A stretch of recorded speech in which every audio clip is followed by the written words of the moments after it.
A Sioux warrior stands tall on a windswept ridge, his leather tunic dark with sweat, a wooden staff clenched in his left hand.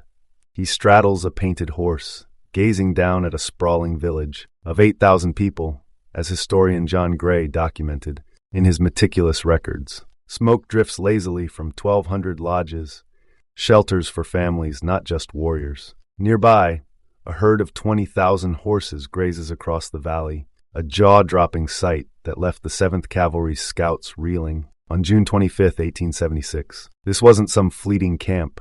It was a defiant nation of Cheyenne and Sioux, poised to protect their land. A U.S. Army scout, his blue coat ragged and torn, scribbles a frantic note, 2,500 warriors wait below.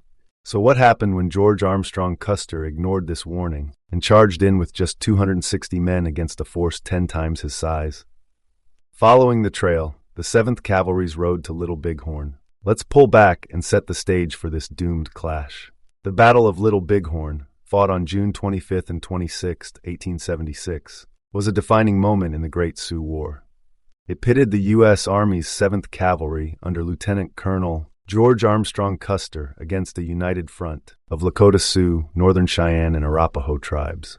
I'm Your Name, a historian of the American West, and in this exploration, we'll zero in on Major Marcus Reno's charge, a pivotal move that shaped the battle's brutal outcome. Using hard evidence and first-hand accounts, the trouble kicked off in 1874 when gold was struck in South Dakota's Black Hills, a region promised to the Sioux forever under the 1868 Treaty of Fort Laramie.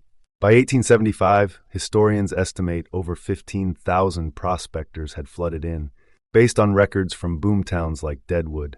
The treaty was shredded, and after failed talks in 1875, when the Sioux refused to sell, the U.S. Army was tasked with clearing the tribes out. General Philip Sheridan hatched a plan with over 2,500 troops to herd them onto reservations by early 1876. By June, Sitting Bull, a Hunkpapa Lakota leader, had gathered a massive village along the Little Bighorn River. Estimates vary, but records suggest 4,000 to 8,000 people lived there, including 800 to 1,500 warriors, per scout reports, and later Army tallies. General Alfred Terry, leading the campaign, banked on facing fewer than 800 fighters and outdated guess from May 1876 that didn't account for tribes swelling Sitting Bull's ranks after ditching reservation life. The Little Bighorn Valley was a natural stronghold. Spring runoff swelled the river to 50 to 100 yards wide, guarding the east. Towering cliffs and ravines, some over 100 feet deep, flanked the west, as mapped post-battle by Army surveys. Historian Robert Utley nailed it in 1973. The terrain made the valley a fortress, a fact echoed in soldier testimonies from the 1876 Reno Court of Inquiry. This setup crippled the 7th Cavalry's 600 men, setting the stage for Reno's charge, a moment that would turn the tide. Dawn of danger, scouts spot the Sioux village. June 25, 1876, the sun creeps over Montana's vast plains. Lieutenant Charles Varnum slumps in his saddle, bone-tired after 24 hours of relentless riding.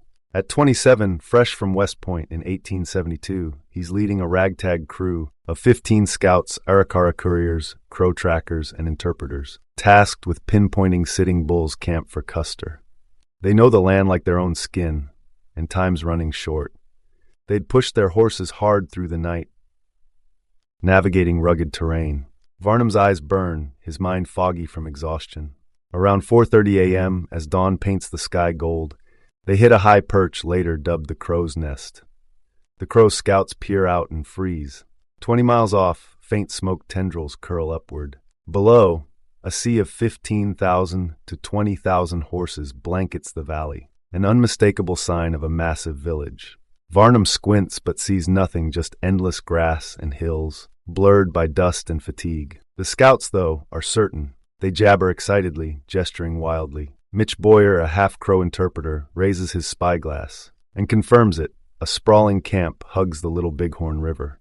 This isn't some war party, it's a nation. The Army leaned hard on these scouts. Varnum's green, a Plains rookie, while men like Half Yellow Face and Red Star read the land like a book. Historian Nathaniel Philbrick put it best in The Last Stand, 2010. Scouts were the cavalry's eyes and ears. Without them, officers were blind. That morning they saw what Varnum couldn't, and it changed everything. The horse herd screamed trouble, with each warrior owning 3 to 5 mounts, 15,000 to 20,000 horses, hinted at 3,000 to 6,000 fighters, far more than Terry's 800 warrior guess. Cheyenne warrior Wooden Leg later recalled a 3-mile-long village, dwarfing army estimates. Varnum scribbles a terse note, large village, huge herd, 20 miles out, and hands it to Arakawa couriers Red Star and Bull. They gallop off at 5 a.m., reaching Custer by 7:30. The clock's ticking. The crow's nest moment was tense but hushed. Dust and distance hid the village's full scope, nestled among hills and trees. John S. Gray noted in Custer's last campaign, 1976, conditions tricked the army into underestimating the enemy. The scouts Crow and Arakawa, with old grudges against the Sioux, drove on despite exhaustion fueled by personal stakes. Varnum, hauling 20 pounds of gear after a 60-mile ride, was spent. This discovery was a warning Custer couldn't ignore, yet he did. Custer's march, ambition meets misjudgment. George Armstrong Custer rides tall, his buckskin jacket flapping, golden hair streaming under a wide-brimmed hat. At 36, he's a Civil War legend, still general to his men, despite his lieutenant colonel rank. Ambition burns in him, he craves another win. But his 7th Cavalry's fractured. Captain Frederick Benteen simmers with resentment from the 1868 Washita fight, where Custer left men to die. Major Marcus Reno stews over past slights, eclipsed by Custer's fame. As they trudge down the Rosebud River, their horses falter, grass stripped bare by the native herd ahead. Custer's 600 men left Yellowstone River on June 22nd, covering 70 grueling miles in 3 days. Each soldier lugs a Springfield carbine, 100 rounds, and 60 pounds of gear. The horses, starved by the 15,000, 20,000 strong native herd, stumble. The pack train, 130 men guarding 24,000 extra rounds, lags miles behind. On June 25th, scouts spot the village. Custer's plan to link with Terry's column crumbles. He opts to strike solo, splitting his force. Benteen with 125 to the left, Reno with 140 south, himself with 210 north, and the pack train trailing. The terrain's a nightmare, steep bluffs, deep ravines, per 1876 maps. Historian Gregory Mickno, Lakota Noon 1997, says it favored the defenders who knew every inch. Custer bets the tribes will flee, like at Washita. Wrong. United under Sitting Bull and Crazy Horse, 1,500 to 2,000 warriors stand firm. Robert Utley, Cavalier and Buckskin, 1988, calls it a fatal miscalculation. Scout Mitch Boyer warns of the village's size. Custer shrugs, we'll get through them in a day. After a sleepless night march, his men low, on rations and ammo ride into a buzzsaw. Reno's charge, boldness to bedlam. Midday 25th, the Montana sun blazes pushing 80 degrees fair. The 7th Cavalry's bone-weary, their wool jackets shed for dusty shirt sleeves. Reno's 175 men, companies A, G, M, ride weary saddlebreds and Morgans, each packing a Springfield carbine and Colt revolver. At 3 p.m., they splash across the shallow, 50-yard-wide Little Bighorn River, rifles held high. The village looms 1,200 to 800 tepees, sprawled 3 miles, home to 4,000, 8,000, including 800, 1,500 warriors.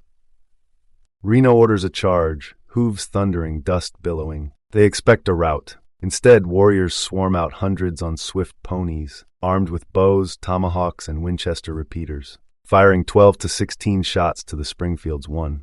Reno halts, forming a skirmish line 300 yards out. 131 shooters, 44 holding horses. They fire, briefly stalling the tide. But warriors multiply, 500, then 1,000, flanking them with war cries.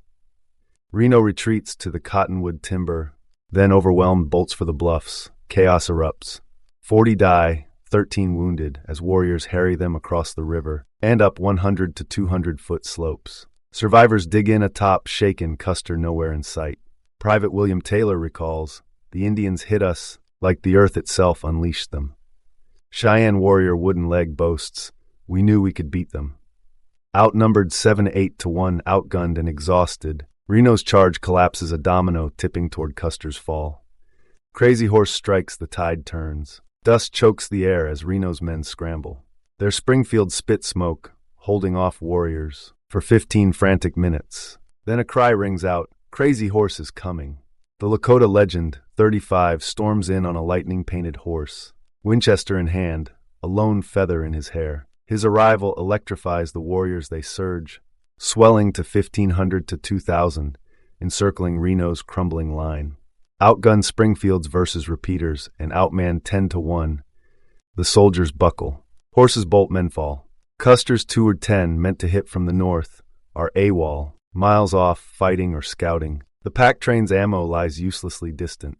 Reno retreats again, losing 40 of 175 in a bloody dash up the bluffs. Warriors pivot north to crush Custer next. Sergeant Charles White gasps. They came in waves. Impossible to stop. Two Moon grins. We chased them like buffalo. Crazy Horse's fire turns Reno's stand into a rout, sealing the cavalry's fate. The breaking point, missteps and mastery. What broke the 7th Cavalry? Numbers first. Terry pegged the enemy at 800 warriors. Reality delivered 1,500 to 2,000. Custer's 600 split into vulnerable fragments. 210 with him, 175 with Reno, 125 with Benteen facing a united foe. He ignored Boyer's plea. "This is the biggest village I've ever seen." Overconfident, he pressed on, expecting flight, not fight. Reno's charge faltered against 500 to 700 warriors, losing 40 but saving most by retreating. Utley defends him, not cowardly, just overwhelmed. The tribes, protecting 4,000 to 8,000 souls, leveraged terrain, and repeaters, outmatching the army's outdated gear. Their victory was no fluke. Crazy Horse and Gall's tactics shredded Custer's plan, proving skill, not luck, won the day. This clash wasn't just Custer's end, it was a native stand. For survival, a fleeting triumph against a relentless tide.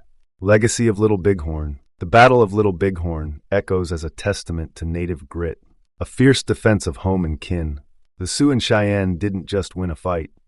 They roared against erasure with a courage that still stirs the soul. Standing on this quiet field today, we might wonder, what can their unbreakable spirit teach us about love, resistance, and the will to endure if we'd only stop and listen?